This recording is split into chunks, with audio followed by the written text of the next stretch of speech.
Xildhibaan Gavin Williamson oo ka tirsan baarlamaanka Ingiriiska ayaa ugu baaqay dowladda UK inay qaadato go'aan geesinimo leh oo ay noqoto dalka u horeeya ee aqoonsada Jamhuuriyadda Somaliland si ay u kasbato saaxiib muhiim ah oo la isku halayn karo. Xildhibaan Gavin Williamson wuxuu sidaasi ku sheegay qoraal uu ku baahiyey shabakada Politics UK taasi oo ay soo turjuntay wakaaladda wararka Somaliland ee Solna, wuxuuna tilmaamay in Somaliland ay dalkeeda kaga shaqayso miisaaniyadeeda oo qadarkeedu yahay 2.5 milyan oo giniga Ingiriiska ah.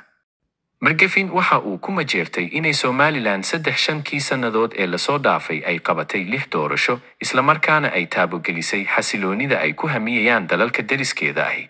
Xildhibaan Gavin wuxuu ku dooday in Somaliland ay tahay dal dimuqraadi ah oo nabdoon islamarkaana ay waafaqday waxyaabaha Ingiriisku uu ku gubaabiyo dalalka ay saaxiibka yihiin. Waxaanu intaas ku daray in Somaliland tahay mid la isku halayn karo marka la eego la dagaalanka argagixisada.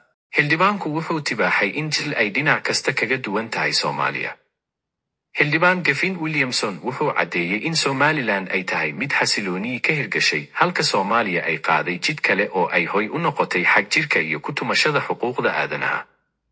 Somaliland waxa ay leedahay istiraatiijiyad dhaqaale iyo mid juqraafiyadeed oo muhiim ah oo ay ka mid tahay dekedda Berbera oo ku taal marin biyoodka istiraatiijiga ah ee gacanka cadmeed, waxayna leedahay khayraad dihin oo la diiwaangeliyey iyo suuq furan oo ay xiisaynayaan shirkado British ahi, ayuu yidhi Gavin Williamson.